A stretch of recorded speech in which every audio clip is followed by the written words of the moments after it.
Europe 1, bien fait pour vous.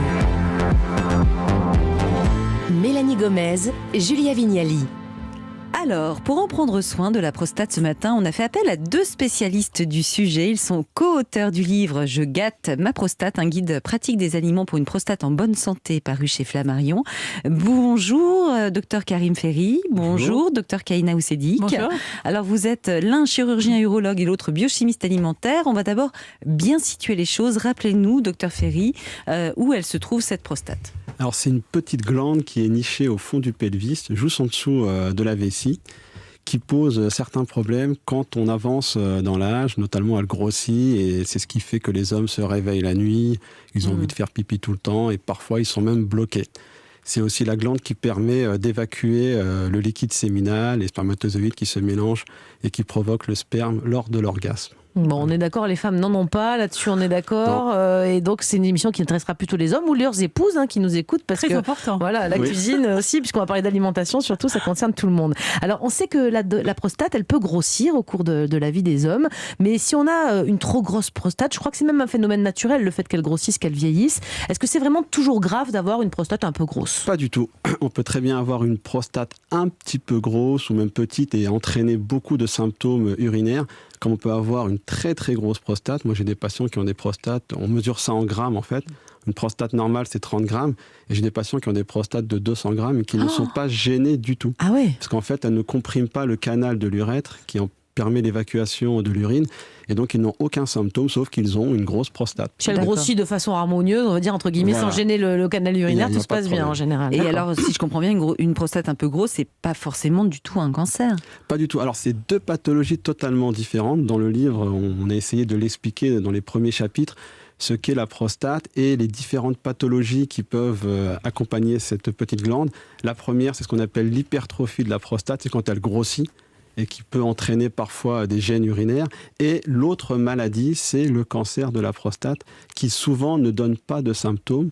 Et on le découvre par des mesures prises de sang. Et quand ça commence à gêner l'homme avec un cancer de prostate, c'est que le cancer devient évolué. Mais c'est deux pathologies différentes, mais qui concernent la même glande. Bon, docteur, on dit que les problèmes de prostate concernent souvent les messieurs qui prennent un peu d'âge, c'est vrai, ou pas seulement. Est-ce que finalement on peut être un jeune gaillard qui devrait finalement peut-être plus s'en soucier de sa prostate? On commence à s'en préoccuper de cette glande à partir de quel âge d'ailleurs? Alors c'est à partir de 45, 50 ans, 55 ans que la prostate commence à faire parler d'elle, à faire des siennes. Mais il y a une autre pathologie de la prostate qui arrive plutôt chez les jeunes hommes. C'est en relation un peu avec l'amour, comme on vient de voir tout à l'heure. Bah oui, il y a des transitions entre nos sujets, c'est ça qui est bien, franchement. C'est ce qu'on appelle la prostatite, l'infection de la prostate. Et ça peut concerner de jeunes hommes qui ont une relation, qui peuvent attraper un germe et faire une infection, ce qu'on appelle une prostatite par la suite. Et c'est vrai que ça évolue avec l'âge. Ce qui est difficile à comprendre, c'est pourquoi les hommes ne consultent pas de manière un peu plus systématique un urologue, alors que nous, les femmes, on va voir nos gynécos idéalement une fois par an, parce que apparemment il n'y a pas toujours des symptômes, donc il faudrait un suivi extrêmement rapproché, non ? Alors, en fait, la prostate, ça fait partie de l'intime, c'est la sphère intime, c'est comme on produit du sperme, l'éjaculation, l'orgasme, parfois il y a des problèmes érectiles qu'on essaye de mettre en relation avec la prostate, donc on n'en parle pas beaucoup, mais dans ma pratique, ça fait 20 ans que je fais de l'urologie, on en parle de façon plus librement, les généralistes ils sont hyper sensibilisés, donc il y a beaucoup moins de gens qui attendent pour consulter. Donc on en voit de plus en plus, mais c'est vrai que ça fait partie de la sphère intime, on n'aime pas parler quand il y a des problèmes urinaires ou autres. Mais nous on n'aime pas forcément aller chez le gynéco, et pourtant il faut le faire. C'est ça. Alors, on se prend plus en main que vous, les hommes, apparemment. Comme toujours, les hommes ils sont toujours un peu assistés. Mais les gynécologues, en fait, les jeunes filles, dès qu'elles commencent à avoir des règles, on commence à leur dire il faut aller voir le gynécologue. Les mamans sont sensibilisées. Et vers 15-16 ans, ou même beaucoup plus précocement, elles ont déjà un contact avec un médecin qui est en relation avec la sphère génitale.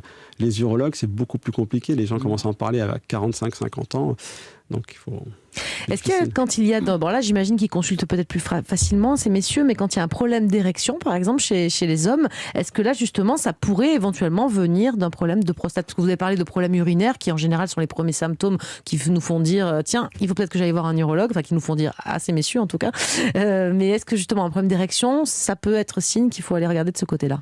Alors, moi, dans ma pratique personnelle, quand j'ai quelqu'un qui vient pour un problème d'érection, je fais un interrogatoire sur les problèmes urinaires. Et on a montré que parfois, quand on améliorait les symptômes urinaires liés à des problèmes prostatiques, on améliorait aussi parfois des problématiques de dysfonction érectile. D'accord.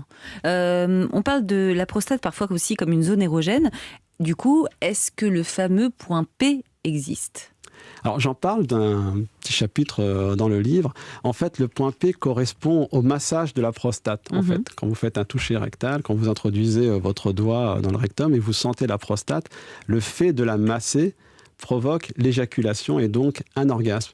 Donc ça peut faire, c'est une zone extrêmement innervée, ça peut être une zone érogène et ça peut être une façon d'obtenir du plaisir. Très bien. Mais écoutez, vous restez avec nous tous les deux. Kaina, on va passer à l'alimentation, donc ce sera à vous aussi dans un instant. On n'en a pas terminé avec cet entretien et puis surtout, donc, on va passer au vif du sujet, comment en prendre soin de la prostate, et ça commence dans l'assiette. On va vous guider ce matin vers les aliments qu'il faut privilégier et ceux qu'il faut éviter pour garder une bonne prostate en bonne santé. On est dans la prévention et on vous donne nos meilleurs conseils pour les hommes en particulier ce matin sur Europe 1. 11h30 sur Europe 1. Bien fait pour vous.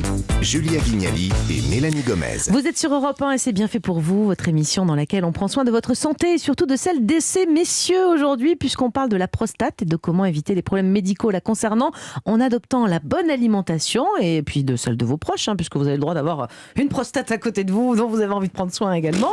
Oui, c'est un peu bizarre ce que je viens de dire. Bon, on en parle avec le docteur Karim Ferry, chirurgien urologue, et le docteur Kaina Oussedik, biologiste alimentaire. Vous êtes les co-auteurs du livre Je gâte ma prostate, paru chez Flammarion. Alors déjà, la base dans l'assiette, Kaina, je me tourne vers vous, ça doit être le fameux régime méditerranéen. Alors c'est vrai que c'est vraiment le régime parfait pour chouchouter sa prostate, mais c'est large. Alors rappelez-nous finalement quels sont vraiment les aliments qui sont vraiment essentiels dans ce régime et qu'il faut mettre dans son assiette pour soigner sa prostate. Alors rappelez-vous ce régime, c'est le régime qu'on voit au jour d'aujourd'hui, qui revient au jour d'aujourd'hui parce que c'est un régime qui est basé sur les aliments sains, pas transformés. On parle souvent d'huile d'olive, on parle souvent des légumes, des fibres. Alors on va utiliser les tomates, on va utiliser les oignons, on va utiliser les olives. Il n'est pas bon pour la prostate, celui-là il est bon pour le cœur, il est bon pour le cerveau. Finalement, c'est rempli d'antioxydants, beaucoup de vitamines, beaucoup de minéraux et surtout beaucoup de fibres. Donc c'est un régime qui revient de plus en plus et puis c'est un régime quand même qui nous incite un petit peu à une petite cuisine. On revient quand même à prendre le temps de cuisiner, prendre le temps d'éplucher des légumes. Exactement. Et comme vous le dites très très bien, c'est très important pour la prostate mais également important pour tout le reste, tous nos organes. Et le jeûne, qu'est-ce que vous en pensez ? Est-ce que c'est un effet sur la prostate ? Alors le jeûne, on parle souvent de jeûne thérapeutique ou bien il y a des gens qui vont en groupe, marcher dans un bois, marcher... il y a des stages de jeûne, de randonnée, par exemple. Etc. On s'exclut un peu du monde un peu citadin, pollué, etc. Le jeûne, à mon sens, à partir du moment où on fait des mini-jeûnes, où on ne va pas complètement bouleverser, parce qu'on dit souvent c'est bien, on va faire des vacances à son tube digestif, des vacances à ses organes. La question c'est est-ce que ces organes ont vraiment besoin de ne pas travailler du tout ? Bien sûr. Donc c'est toujours le jeûne intermittent, ça c'est à la mode aussi, c'est de pas de manger le soir et puis de pas déjeuner, de pas manger jusqu'au déjeuner. À mon sens, ça c'est un jeûne qui est très bon pour l'équilibre. D'une part, ça nous incite à moins manger, parce qu'on est on est excessif dans tout ce que nous mangeons, on mange beaucoup, donc c'est important de réduire ces quantités par un jeûne intermittent, mais c'est très très important également pour sa prostate, parce qu'on s'aperçoit que comme pour la prostate, comme pour tous les autres organes, réduire toutes les toxines, réduire le gras, le sucre et les aliments transformés, ça fait du bien à tous encore. On revient plus. Oui, j'allais dire, docteur Ferry, allez-y. Pour le jeûne, sur la prostate ou les organes, on ne sait pas si ça peut améliorer quelque chose. Par contre, on a montré, ça c'est prouvé, que quand on fait de la radiothérapie ou une chimiothérapie, faire un jeûne, ça permet de stresser les cellules cancéreuses, de leur couper de leur carburant qui est le sucre. En Allemagne, il y a des choses qui sont faites dans les hôpitaux. Ça énormément l'effet de la chimiothérapie. Surtout à ne rien faire tout seul. Par contre, on fait ça sous contrôle médical. Attention à ne pas faire... Un jeûne de 24 heures, c'est très bien. Oui, c'est très très bon pour les traitements. Oui. Quelles sont les vitamines et les minéraux, docteur Ferry, qui sont indispensables vraiment pour la prostate ? On peut les retrouver dans quel type d'aliments, par exemple ? Alors, la vitamine qui est à la mode et puis que je préconise, c'est la vitamine D actuellement. Parce qu'on a montré même dans cette période d'épidémie de Covid, qu'elle permettait d'augmenter les défenses immunitaires. Et la vitamine D, on se rend compte qu'en fait, que la population française est extrêmement carencée. Je crois que la moitié à peu près des Français sont carencés. 80% des gens sont carencés en vitamine D parce que les normes sont un peu trop élevées. La norme, c'est entre 30 et 60 et on se retrouve à 25 pour beaucoup de patients. Et donc, ils sont carencés. Et donc, il faut supplémenter la vitamine D. La vitamine D, on peut la retrouver dans certains aliments comme les poissons, les avocats et autres, l'exposition au soleil, mais avec le confinement et autres, avec la pollution, on a beaucoup moins de soleil, on est beaucoup moins exposé. Si on ne vit pas dans le sud, globalement, on a de fortes chances d'en avoir besoin. Il y a une étude qui a montré, par exemple, qu'en Californie, c'est la région qui a le moins de cancer de prostate et c'est les gens qui ont le taux le plus élevé aux États-Unis de vitamine D. Ah, donc, c'est dingue. C'est corrélé. Est-ce que c'est parce qu'ils ont aussi beaucoup de tomates? Parce que moi j'ai entendu parler des pouvoirs magiques, que la tomate et notamment la tomate cuite, c'est vraiment un allié pour notre prostate. Alors c'est surtout les lycopènes qui sont contenus dans la tomate, qui est un puissant antioxydant, qui a montré qu'en mangeant de la sauce tomate sur vos pizzas, bon, pas manger de la pizza, mais manger de la sauce tomate, de la tomate cuite. Le ketchup aussi? Le ketchup, ça peut être intéressant, mais souvent il est couplé à du sucre, donc là vous perdez un peu. Ça peut se faire maison le ketchup, c'est pas trop compliqué. Si vous faites du ketchup maison sans sucre, c'est parfait. Un coulis de tomate ou autre, ça permet de prévenir.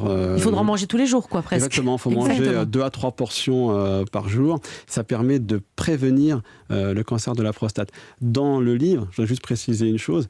C'est pas parce que vous allez manger tous ces aliments que vous n'aurez jamais de cancer de prostate. On fait de la prévention. C'est de la prévention. C'est le parent pauvre un peu de la médecine, mais le fait de bien manger de bons aliments, comme l'a précisé Kaina, de cuisiner, eh bien, vous diminuez les graisses, les viandes cuites, tous les aliments qui sont nocifs pour votre santé en général. Docteur Oussédic, justement, pourquoi il faut la cuire, la tomate? Pourquoi on ne pourrait pas la manger crue? Parce que c'est vrai qu'en été, par exemple, les salades de tomates, on adore, mais là, ça n'a pas le même effet sur la prostate? Pourquoi Exactement, ça n'a pas le même effet parce qu'en réalité, quand on va cuire, de toute façon, de manière générale, mais plus particulièrement la tomate, en cuisant la tomate, vous allez la dégorger de plusieurs vitamines, de plusieurs minéraux. On va la concentrer en ce qu'on appelle son lycopène.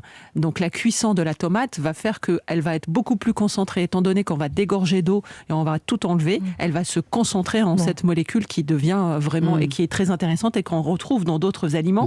Mais la tomate en étant une star la tomate, on peut la consommer de 10 000 façons. On a même la recette de tomates farcies de notre chef Grégory Cuiron que vous pouvez retrouver en podcast sur une ancienne émission, n'hésitez pas. Bon, alors manger c'est bien, boire c'est sympa aussi. Qu'est-ce que vous pouvez nous conseiller pour prévenir le cancer de la prostate, l'un de vous deux? Moi j'ai entendu parler du jus de grenade. Exactement. La grenade en elle-même qui contient des phénols, qui est un puissant encore antioxydant qui permet de prévenir encore une fois le cancer de la prostate. Alors il est recommandé de manger de la grenade. Si vous pouvez, il faut la presser vous-même. Pas trop acheter les jus de grenade qu'on vend en grande surface, parce qu'ils sont souvent couplés avec du sucre.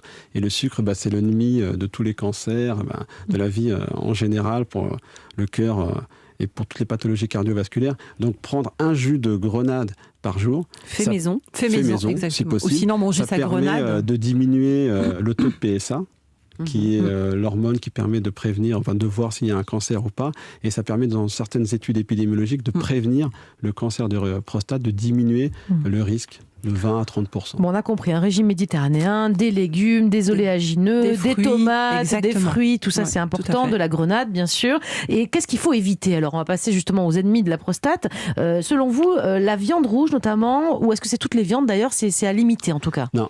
Manger de bonne qualité. Voilà. La viande rouge, en fait, il y a plusieurs théories, mais ça a été montré que manger de la viande rouge cuite au barbecue à très haute température, c'est extrêmement nocif. Ça, mauvais, Vous pouvez manger de la viande maigre, de la viande blanche, mais les viandes rouges, c'est éviter parce que dans les viandes rouges, il y a ce qu'on appelle le fer héminique, c'est le fer qui est contenu dans les cellules sanguines, et en fait c'est extrêmement nocif pour les cellules.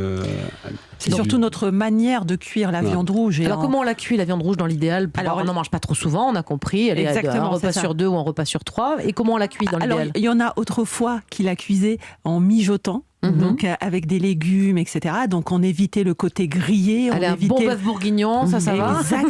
Exactement. Et au four et au four, il y en a même qui la cuit en papillote en four. Et c'est vrai que toutes ces cuissons douces ou à la vapeur avec du cumin, du curcumin, de l'ail, la bavette à la vapeur, ça me donne moins envie quand même. Mais à la poêle, griller rapidement, ça va. Ou à la poêle, mais au contraire, à la poêle, pas rapidement. C'est cuit doux.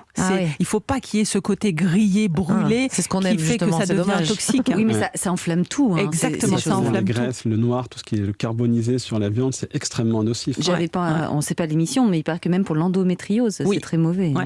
On en parle de plus en plus. Les produits laitiers, c'est important d'en dire un mot, parce qu'il y a beaucoup de choses qu'on lit là-dessus, justement liées au cancer de la prostate ou à la prostate en général, à sa bonne santé. On les évite complètement. Est-ce qu'il y a des produits laitiers plus mauvais que d'autres? Ça, c'est la marotte de Kaina. Alors, Kaina, qu'est-ce qu'on dit sur les produits laitiers? Alors, moi, les produits laitiers, déjà, je salue tous les agriculteurs qui veulent revenir à notre ancienne vache qui donnait 6 litres de lait par jour. C'est vrai que c'est très important parce que de nos jours, les productions actuelles, elles sont plutôt vers 20 litres et plus. Mais c'est vrai que c'est ça la problématique. C'est la surproduction du lait de la vache au jour d'aujourd'hui qui pose problème pour la prostate, pour les inflammations prostatiques. Donc c'est un lait un peu transformé, quoi. Déjà, exactement, c'est ça. Ouais. Donc malheureusement, c'est vraiment pas. On n'a pas eu le choix, j'ai envie de dire. Certains hommes qui viennent au cabinet disent que, à force de boire du lait de vache, ça les irritait, il y avait des inflammations, etc. Donc, ils sont passés à ce qu'on appelle le lait de la brebis, de la chèvre, où la production est beaucoup moins intense, carrément pas intensive. Donc, si on aime vraiment le lait, qu'on a envie d'en consommer, plutôt aller vers des produits de brebis ou de chèvre, c'est ce que vous conseillez en tout cas. Ou les petits producteurs qui font encore du lait de vache, avec une production raisonnable, complètement. Alors, une dernière question très rapide, les régimes végétariens ou véganes, est-ce que c'est bon pour la prostate, ça? Alors, le régime végétarien, de règle générale, c'est le régime qui permet d'augmenter l'espérance de vie parmi tous les autres régimes. Parce qu'on mange beaucoup de fruits et de légumes, on consomme moins de produits laitiers et on consomme moins de viande. Ouais. Pour la prostate, ça n'a pas encore été prouvé que ça améliorait, que ça pouvait éviter les cancers ou autres, mais on sait que c'est une bonne qualité de vie. Et c'est surtout qu'on a montré que les végétariens, ils avaient quand même une philosophie de la vie globale, générale, qui était ils mangent plus bio, ils font plus attention à eux, à ce moins qu'ils consomment. Excessif, moins de quantité, moins d'aliments, moins. Donc je pense que c'est aussi un tout. Une globalité. Très bien. Merci à tous les deux pour cet éclairage sur ces aliments qu'il faut privilégier et ceux qui au contraire pourraient nuire à la bonne santé de la prostate des hommes. Merci à tous les deux pour vos conseils. On a tout bien noté. Bonne continuation.